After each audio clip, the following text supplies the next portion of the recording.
I was actually in a training camp up in Lesotho just before Tokyo, and my brother Paul phoned me and said, so what are you doing after Tokyo? He said, Google paddle. And I hadn't even heard of paddle. Here's this crazy sport, and how popular is it? And people are hitting it off back walls. And he said, well, we're trying to start a company. Courts cost between 600 to a million rand. I've seen costings range from 150,000 to 350,000. Now, economies of scale, again, good site's going to generate good returns. It's like a land grab at the moment. Just if I get a site, I'm going to put paddle. Look at the revenues, look at my model. I just have to 30% occupancy. I'm making money. But there's more to it. Welcome to the Corner Office, where we bring you the latest news from the world of commercial real estate, the greatest voices in the industry, and the corporate chats you've been missing. Let's get to it. We've got a great conversation lined up for you today with Roger Barrow, brother to Paul Barrow, the big Barrow construction family. Roger himself has had a distinguished career. He's been to the Olympics 4 times. He was the World Rowing Coach of the Year. So Roger's had this huge career before coming back to South Africa, getting involved with Barrow team, the construction team, and starting this paddle building company. They've been involved in Ethel and Grey courts. They've built the courts at Auckland Park at CCJ, at Woodmead CCJ, and they have quite a significant paddle operation. So we're going to talk all things paddle, how much it costs, how much time it takes, where you should put the paddle courts. It's a fascinating conversation, and we're going to jump into it. Roger, couple of Olympic gold medals, rowing coach of the year, this huge career in paddling, and now into paddle. So, I mean, it's quite an interesting change, and obviously your family's got a massive history in construction and obviously has a portfolio around the country and all the rest of it. But tell me about your career. You've obviously gone down this sporting path, been very successful. You've been in the Olympics, won gold medal, and we all watched those races, and they were really exciting. And I mean, that's a whole different world, really. You were talking to me earlier about getting funding, and do South African sports get funding? Tell us a little bit about that career. I mean, some of the highlights are, they're just, awesome. It's not something that everyone gets to experience. Yeah, I've had a lot of fun in my career as a professional rowing coach. I never thought I had a job because every day was just passion. And it was great fun for me. I got into sport at school where I was supposed to be a cricket player. About 6 months went by where I'd done rowing, and I hadn't told my parents or my family because I needed to play cricket. They didn't even know what the sport of rowing was. So that's where it all started for me when I was 14 years old, and I had a passion for rowing. And if you speak to anyone who rows, there's a synchronicity of when you're in a boat and this feeling of the water and you just become addicted. Yeah. And it's pretty similar to paddle, which we'll get to just now. St Andrews was one of the big schools there. I mean, you attended St Andrews. That was one of the big schools in rowing. I mean, it's not like every school has a rowing team, but... Yeah, I mean, there are 38 schools in, I think, South Africa that row. Those numbers might be up a bit now. But I was at St Andrews, also a traditional cricket school, which I was earmarked to be a good cricketer. But as I said, one day I went rowing and I was hooked. And I never quite knew that rowing would have taken me to 4 Olympic Games post that. But, in that journey, I work with great people. And I just realized that if I can do well at something that I really love, make it a career, how awesome is that? And so when did you transition out? I mean, this is a relatively recent transition out of that. You were named Coach of the Year, World Coach of the Year, as it were. Yeah. Yeah. So I mean, that's kind of like you're reaching the peak of where you were. Well, funny, when you're a coach, you never really reach the peak. You win something, and the next day, what you're going to win next? Yeah, you're back to it. Yeah. You're back to it. And the great thing with it, you're always humbled because you're only as good as your last win. We didn't finish so well in Tokyo for various reasons, but I'd always made a plan. The sport was so intense I was involved for 25 years. I've got a young family. I spent probably 3 to 4 months away from home, traveling in Europe on training camps, and I was exhausted. That's probably the best word. Yeah. And I needed to do something different. And I think coaching in South Africa is so different. We don't have just normal coaching routines. You've got to raise funds. You've got to deal with politics. You've got to deal with circumstances always around you, travel. Not everything's accessible. So that side I found extremely taxing on me. And eventually my nails were done. I couldn't go any longer. So I got to Tokyo. I knew I was going to retire after that. I mean, I'm still young. I'm only 48, so retiring was quite a big word to use. And then it was to try and find something post-Tokyo. Got you.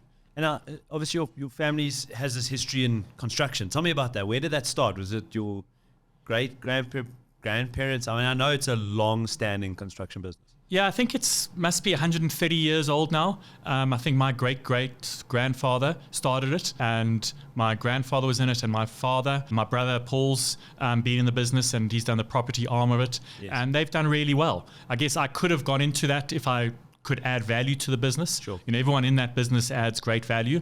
Don't know what I would have added being a rowing coach, but I decided to go with my passion of being a sports coach. That's always been in the background, having, I guess, construction somewhere in my blood. Got you.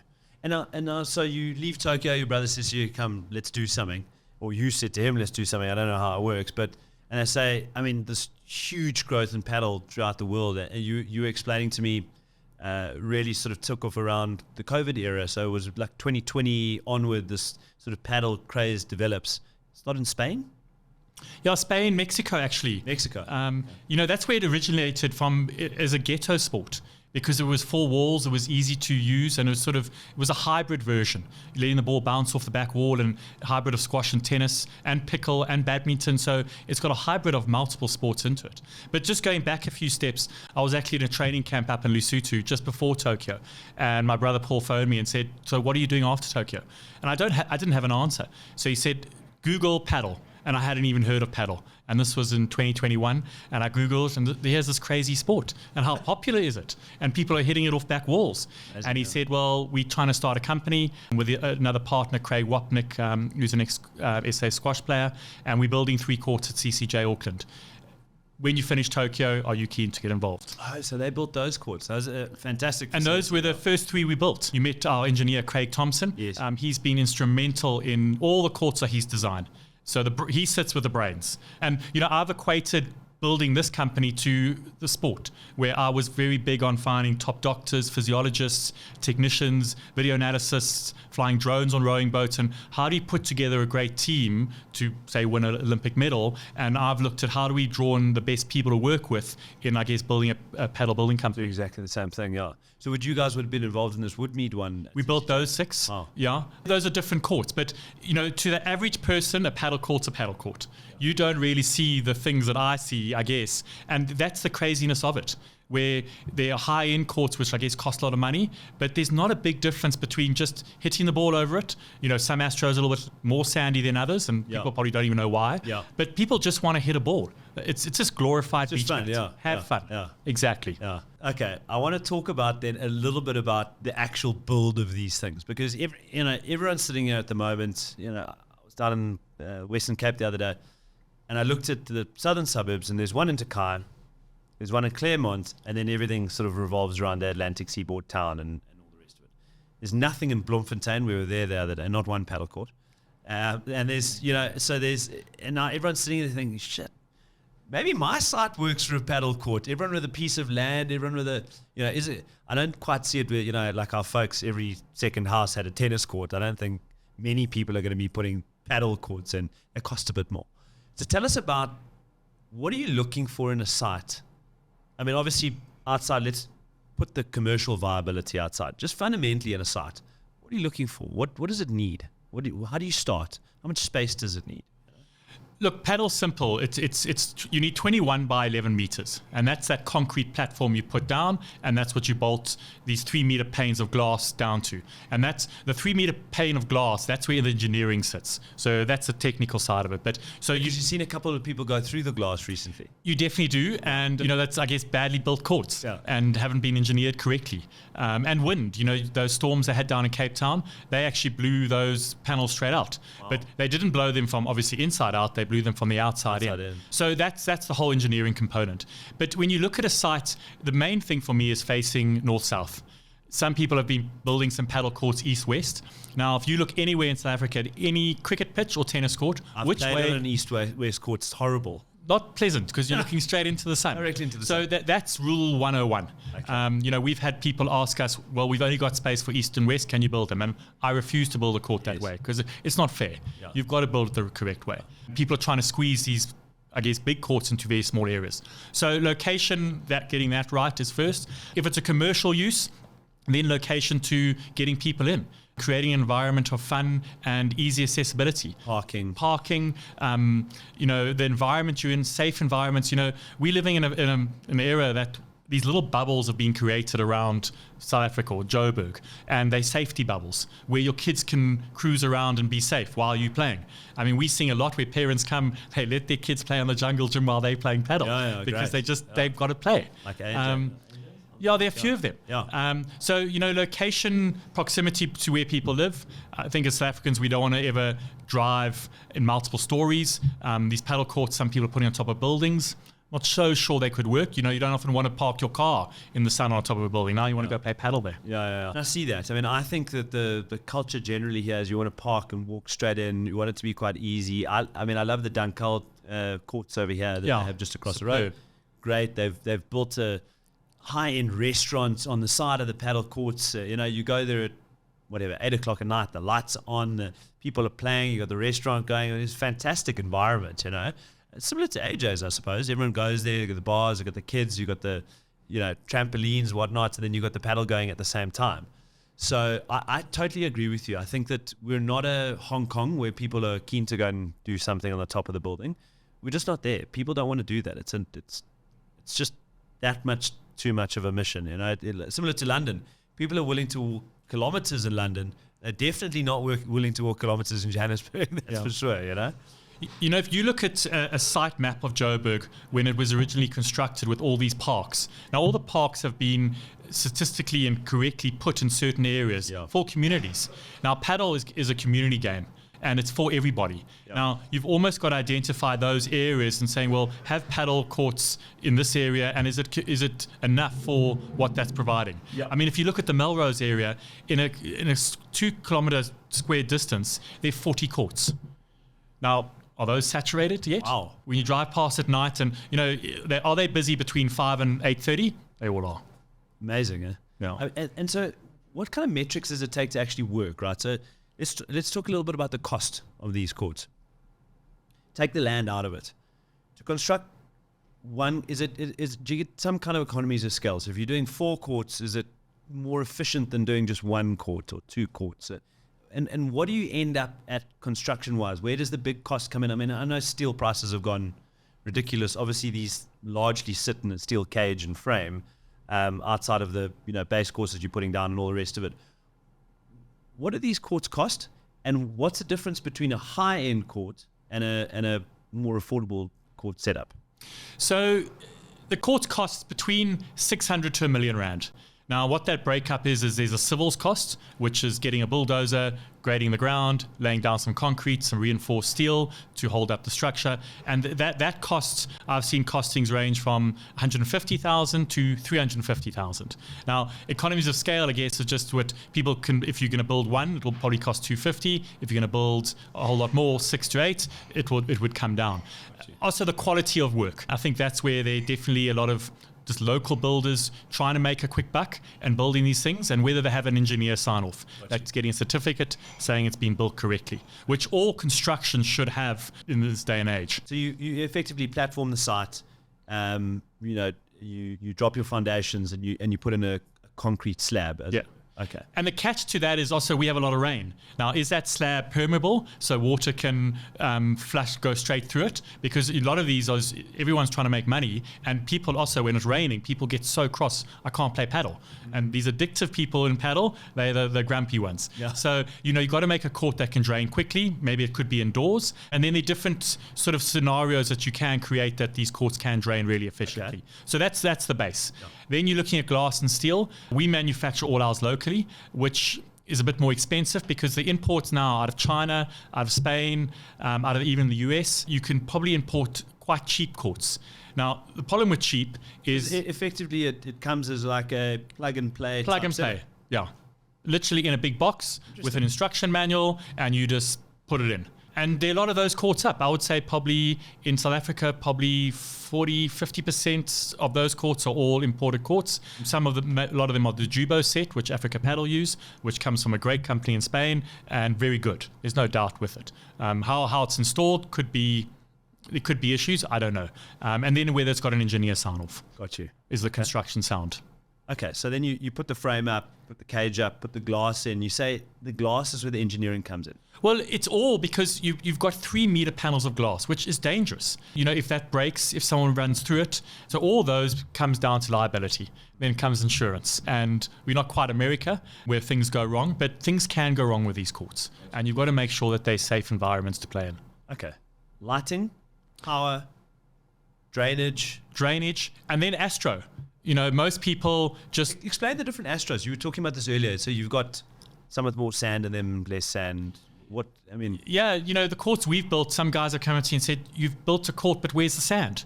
And I say, well, I've put 1 ton of silica sand, a lot of sand, but you just can't see it. Wow. And it's hiding in the carpet. So you basically get 2 types of astros. There's a fibrillated, which is a straight fiber, which the sand can't really hide, and you see on a sandy court. Yes. And you slide a lot and the ball sometimes quite a bit quicker. And then you get a monofill fiber, which it sort of curls and becomes quite curly. Okay. It's a more expensive one because the actual fibers are a lot thinner. And then you brush the sand right down to the bottom of the carpet. And the sand application is more there to protect the carpet. That's its main use. It's not there to slide. It's actually there to look after the carpet and give longevity to the carpet. So how thick is this carpet? I mean, if you're saying you've dumped a ton of silica sand on a court, that's a significant amount, right? So the carpets are ranged between 13 and 16 mils, and they sort of deteriorate over years, and that's when a carpet's worn, it's just lost its fibers. It's been ground out, and it'll get down to about 4 mils. So the sand gets brushed down to the bottom 6 of covering 200 squares. Okay. It's a fine silica sand that drains really well, and the particles are actually round. So it doesn't act like a sandpaper. I got you. On it. And then, okay, so now you put these in, you set up your whole structure now. You've also, the more successful courts we've seen have created a nice environment.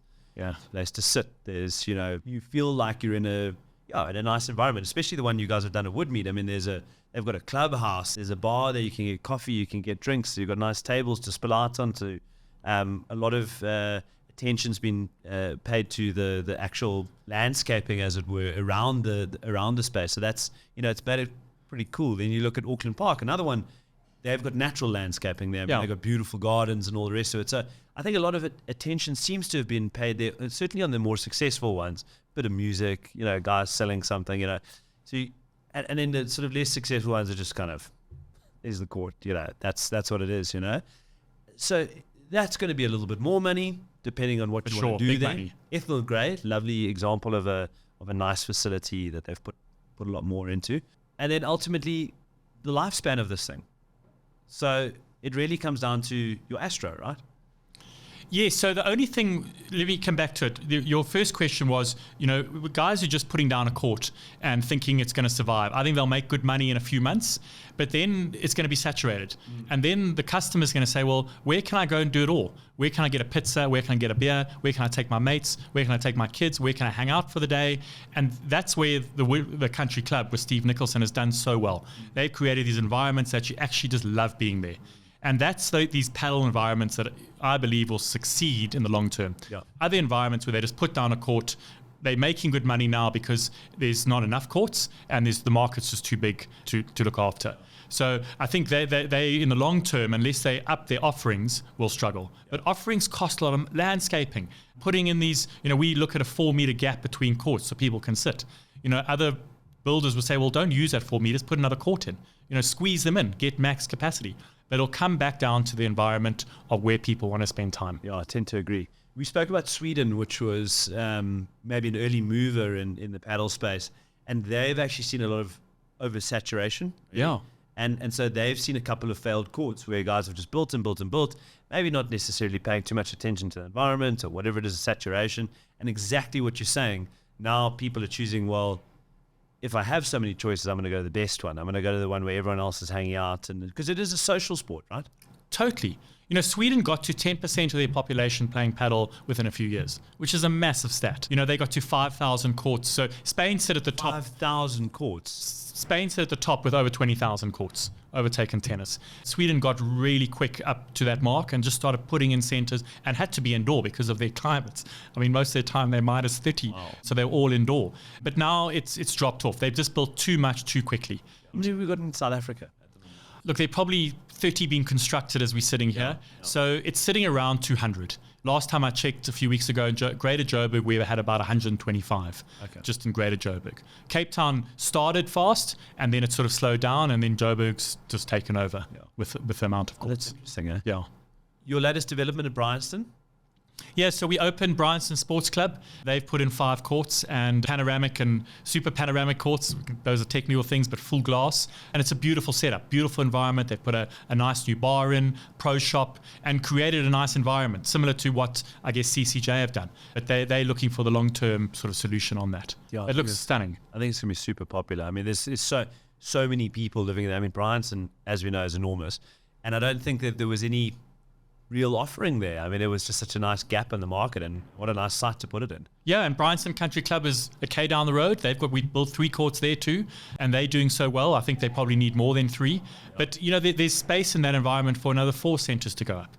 You get onto Cedar Road, there's Match Play Paddle. We've got another site on Broadacres Mall, another 5 courts. And as I say, it's going everywhere. It just pops up. You said you put in a single court in somewhere. Where were we talking about? Oh, yes, at Millvale. So we just finished there. At Investix. Private golf course. So now they can play a bit of paddle there too. And it's a beautiful court. Yes. And we built a few in people's houses. So we built 2, one up in Westcliff and one in Nanda, and they love it. I mean, it is more expensive than a tennis court, but what we're seeing is people converting an old tennis court, instead of resurfacing it and looking after it, put a paddle court in, put a cricket net in, have a pump track for a little mountain bike, and awesome. Amazing. I mean, if you think about sort of the 80s where people were just rolling tennis courts out all over the spot, I mean, all of our parents, you think that tennis courts here and you go to your friend's house, you ride on tennis court with your bike or whatever it is, and those things have they're largely unused. And the sort of bigger Bryanston homes and that kind of thing, the 4,000 square meter or the acre or whatever it is, largely unused tennis courts. I mean, completely. So what a nice repositioning. I think so. Just for a quick $1 million. But I wouldn't put a paddle court at home. Unless you are one of these social animals that love having people at your house every night, because you'll have mates. You need to put a turnstile and put their money in, because every night they're going to be knocking on your door because they want to play paddle. Yeah. So, for me, it's about getting out into these open environments with your family. I agree. My home's my space. I don't want people coming in there. I completely agree. Yeah, that's interesting. Tell me about the business of paddle. So now you've built these courts. What do you need to try and achieve? You've got so many slots during the day. What kind of occupancy, user rate, how do you model it? You need a 30% sign up rate to make this thing financially viable. How does it work? Yeah. What do you pay the offshore? What do you pay what's the app that governs the whole thing? Playtomic, yeah. Now they've got the best business model. That's a business. Those likes are sitting in the Mediterranean on their big yacht. So run us through that. I mean, it is. Well, look, I think they've got over 26,000 courts on their app, which are all paying. So you pay, a centre would pay 3% of all bookings. You also then pay a booking fee, and all the money sits with Playtomic. So they paying them directly. When we book a court, we pay them directly, and then they pay the centre out in the middle of the month, at the end of the month. So they're sitting with all that money, which it's in the billions. So that business model is world class. I think there are a lot of guys trying to start with new apps, but it's just so hard to compete with it because it's simple. It's got a social element to it. Yeah. Americanos, competitions, coaching, all of it just comes all through that app. So I can't see something else taking it out in a hurry. No. Yeah. They've also got tennis courts, squash courts on the apps. I've just been in Italy, and I did a road trip from Italy across to Switzerland. And every time I was up in the north near Malpensa, but at all stages, I just go on Playtomic, and there was a paddle centre within 5 Ks of me as I was driving across from Italy into Lucerne of Switzerland. And there are just so many courts up there, but that's the power of the app. So good luck to whoever will take that out. Yeah. The only way I could see that maybe whatever a new country gets into it, Ghana, Angola, somewhere in Africa, come over and they say, no, they've got their own app to run the thing. Or government says, we're everything in this country is, so they create some kind of regulation, which then monitors. That's the only way I can see someone overtaking that thing. No, exactly. Like the country club, they've actually got their own booking app. Sure. But now members want their ranking. And if I win a game, I want to get my Playtomic ranking. So I agree. I need to enter my match. So I think they've got an access to Playtomic, and then they can practically put the result on. Amazing. Yeah. And okay, so then going back to the business model. So what does occupancy actually need to look like to make it a successful court? So all courts, well, people have different ranges of when they open. Most courts, the standard is opening at 6 and closing at 10. So you've got 15 to 16 hours of playing time.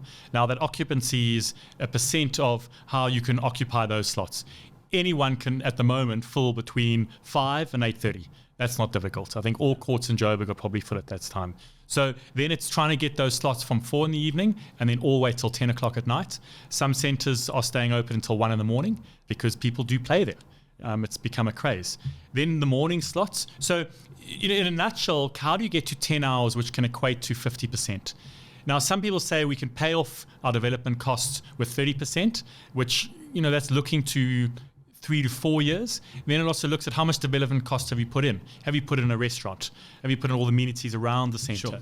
So most centres are running, I think, between 30 and 50. To get over 60 is difficult because then you've got to fill your dead hours, which we've seen a lot of courts are putting in specials of 200 Rand a court or 300 Rand, but you don't see the occupancy because kids are at school and people are working. You just can't play, yeah. You just can't play. We've looked at many models of trying to get coaching sessions in there, trying to get school kids from schools to come and play, but it is really tough.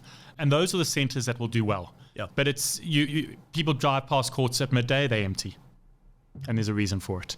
And then, so you said in the pay down comes to sort of like a 3-4 year period, right? If you were to look at it from a property metric model, so we'll say we build a 10 million Rand building, we're receiving R1 million in net income a year, and it's going to yield us 10%. What do the yields look like? Is that how you look at it? Do you look at it as a yield? Do you look at it as more of an EBITDA multiple? What is it worth? Like, how do you... I think we're still learning that, to be honest. At first, that paddle craze, everyone thought it's quick money. And I think some centres have done, I don't want to mention, have done really well quickly. Their setup cost was really low and they were occupied because they were only courts in Joburg. They're probably sitting at 70% and they probably paid off their courts in a year and a half. Paid off. And then it's now amazing. Anything after. Whether the sites survive because now better sites are coming in and better offerings, you'd have to see. It's difficult to, when you do the whole offering. So if a whole offering is 15 million, now you've got to pay off 15 million on paddle bookings and the restaurant's got to be significant. Full. And, James and Ethel have around 30 staff.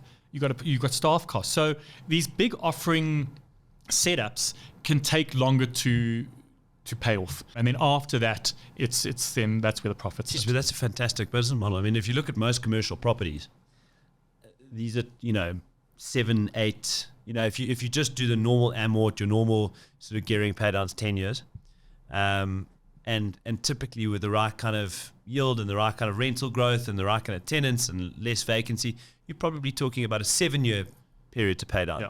So, I mean, a paddle investment is fantastic. I suppose it's just hard to deploy at scale. If you're talking about R1 million, I mean, you can go and buy a commercial property for 200, R1 billion. 4 billion Rand. You can really start to deploy capital, but in paddle, if you're saying a 15 million Rand, development, it's less capital that you're able to deploy. Well, you're not buying property. Investment. Yes. So that's, if you had to buy property, that model's out the window because any property is going to add a lot onto it. And especially come back to that other question, what's a good site? Now, the good sites, all we're talking hypothetically is the good site's going to generate good returns. A poor site, which I think a lot of people are, it's like a land grab at the moment. Just if I get a site, I'm going to put paddle. Look at the revenues. Look at my model. I just have to 30% occupancy. I'm making money. But there's more to it. And I think things in the next year will change quite a lot where those sort of sites are going to struggle. You guys must obviously have a checklist of pros and cons. And so you must go into the detail of building up a feasibility, as it were. To say, like, is this the right site? What metrics are we needing to hit? I mean, I'm not going to ask you for your secret sauce, but what are the sort of top 3 things that you try and look at? I mean, we speak to some of the co-working guys, and they say we must be on or near or inside a larger retail offering where you can get parking for pretty much free.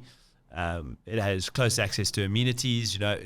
These kind of like hyper drivers of if it's going to make a shared workspace or a co-working space actually work. What are your sort of big drivers of? Look, firstly, I mean, we get so many calls saying, and we've got a great James and Ethel Great Park, and that's sort of been our sort of starting point, and people love it. But people now want to grab that and put in other areas. but it's not so straightforward doing Not that. so straightforward. No, Yeah. you know, people want to put on top of buildings and these environments. So I think our blueprint is the James and Ethel model, you know, starting there where it's a community driven. We've sort of targeted paddle and social, which isn't this macho paddle competition environment, because I think paddle's for everyone and it's more the social game. It's inclusive, It's yeah. inclusive to look at. So all those sort of things need to come into how you're identifying your site and what site can do well. I think the fundamentals are access. Driving into somewhere, South Africans want to park right outside their shop. I mean, if you look at shopping malls, they're now changing. I mean, I see there's a new one coming up opposite Discovery where it's these villages where you Yes. park and you walk around. That's now, LXX, that's Cavalieros development. Yeah. exactly. Now, that's the same, I believe that's the same for paddle. Same as that development out of Bedford, near St Andrews and Bedford View. Yes. Where it's a village where you come and park and walk around. Now, paddle for me is the same. Can I park? Can my dogs come into the park? The kids obviously come and play. So it's finding that environment that can cater for that, which historically clubs also provided that. So we see like AJ's in the park, Mark's Park up on the hill where they've got paddle, and those have got those environments which should be very successful in doing paddle. Then it's going to come down to the offerings they bring in with it. Can you get a beer easily? Can you get a coffee? Is there a waiter? Is there a waiter catching your ball when it pops out the court? All these little things will make the differences of what's going to keep doing well and what's not. Yeah. I think big clubs like the Wanderers is an interesting one for me, where it's historically a great club.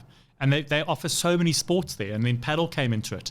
And it does really well because everyone drives past the paddle courts. And I think it's a beautiful setup on how it's laid out. It just drives everything else as well, yeah. It drives everything. It's the ones that someone's going to find a plot of land, which we've seen, and say, look here, we 5Ks out of Joburg. We want to put paddle. Will you come operate it for us? Yeah, let me measure quickly. A paddle court will fit. Great. Yes. Well, when I Okay. can fit 8 paddle courts, Yeah. and I can put a kids Even worse, yeah. And so setup costs 20 million. Come run it. We're going to get everyone to come here. But will people drive there? People stay within their communities, I believe, and stay there and play there. And so your model is actually to build up a portfolio of these paddle courts. Yes, so the building company, environmental. we build courts, we lease some courts, and then we also build for ourselves, which is building paddle and social and building this brand. And we want to try and build as many sites as we can. In the last year, we've probably looked at 20, and we possibly going with 2. And the reason for those only possible 2 is all the others we found issues. Well, how are they going to be lasting a long time? And we all say to ourselves, will we go there? And we are a team of 5 guys, and so I won't go there. Yeah. And then it's scrapped. Yeah. It's just not going to be sustainable, It's not yeah. sustainable. Who are the big players in this industry? There's Africa Paddle, yourselves. Are there a lot of... We're not on Africa Paddle's level. I mean, they must get all the credit. They actually bought Hertzhoff. He did an unbelievable job to bring paddle to South Africa, and they're the pioneers of actually getting it off the ground. And, you know, more paddle's good for everybody. You know, I often say, someone says, well, have I missed the boat on paddle? No one's missed the boat yet, because there's so much growth for so much You're saying more. there are only 200 roughly courts, plus or minus. A lot more. So the Africa Paddle, they've done really well. I think they've got some issues now. I'm hearing they could be selling. So if you've got 240 million, maybe a great thing to buy. What's the payoff? What's it? 3 years? 3 years. I don't know. And then there's Virgin Paddle, which is obviously associated with Virgin Gyms. And I think they've done very cleverly to start that model because they've already got the land.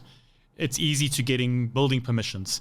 I mean, building permissions is a nightmare to get if you do it correctly. Really? It can take a year to get. So they've already got the land, they've got the lease of it, and I think for them putting up paddle is easy. So I think they're going to roll out a lot more paddle courts around their Virgin centres. And it makes sense building paddle with gym because I don't think everyone's going to gym anymore.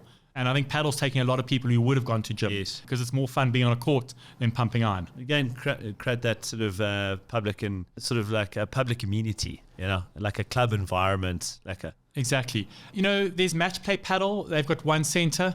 There's club paddle. I mean, there's so many paddles. If you Google it, you get so many names. Whether anyone's built a court or whether anyone has a center is a different story. Yeah. I would probably take half out just because everyone's got a great idea. But then once you start doing your research and realizing how hard it is and getting the permissions, it then slows the boat. Major mistakes? I mean, you guys must have like kicked your toe on the corner a couple of times building these things. What are the classic mistakes people make when they go and build these? I mean, you said the east-west development. That's 101. That's the number one. Making that mistake. I think for us, it's the spatial awareness around the courts. You know, some of them have put 1 meter. I don't like playing in that environment. I feel the people are too close to me, and some people put fence gates on the doors. Yes. We don't like that. Yeah. You know, you don't want to be in a jail. You don't want to lock yourself in, and you should be playing the game out.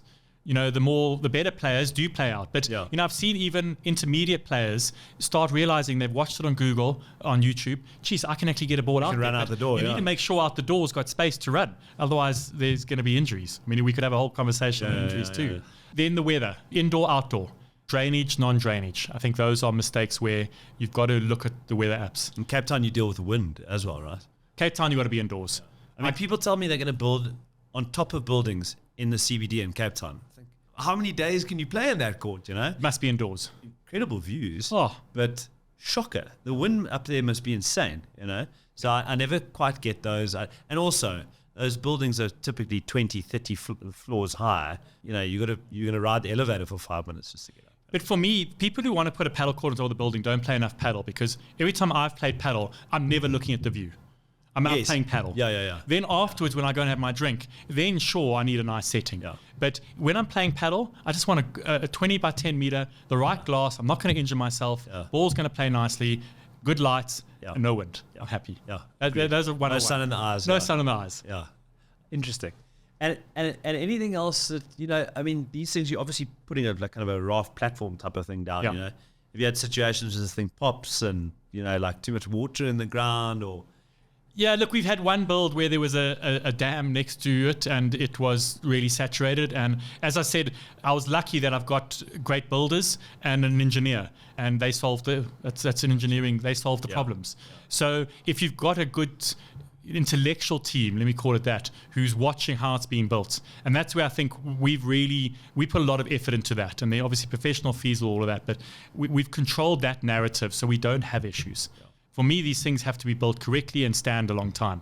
I mean, I've seen many builds that aren't done, you know, aren't level, start breaking up. Where does the water go? People never look at drainage. A lot of people are putting them in old bowls, bowls at Bowling Green, because that sport unfortunately is dying somewhat. Yeah. So but then they put them in the bowls green, but then where does the water go? So it's I think simple, but there's so many new builders doing it. Everyone's learning their mistakes. Foolishly, I should have checked your Playtomic rating and how many games you've played and that kind of thing. You're speaking here with a lot of authority. We should have just checked to make sure that you can speak with authority on this subject. Look, I'm a way better builder of paddle than player. There's no doubt of it. I don't put many scores in, and I'm not obsessed with playing paddle. I play once or twice a week. Socially. And I have a great time with mates. My brother's an exceptional paddle player from his squash background. I played with him last night, and I hardly did any running because he was making sure that every ball went back with interest. I mean, he's very good at it. Yeah. But that's so nice. It's such an accessible game. It's such an accessible game. It really is great. It's been fantastic chatting to you. I mean, I think it's a subject that everyone's really interested in. I don't know, how much does it cost? Where can you put it? There's so much intel there and so much insight, which I think you've been able to relay quite nicely to everyone. So really appreciate having you, and thanks for coming in and coming to chat to me. No, awesome to chat, and such a lacquer topic. Thank you. Lekker. Shot.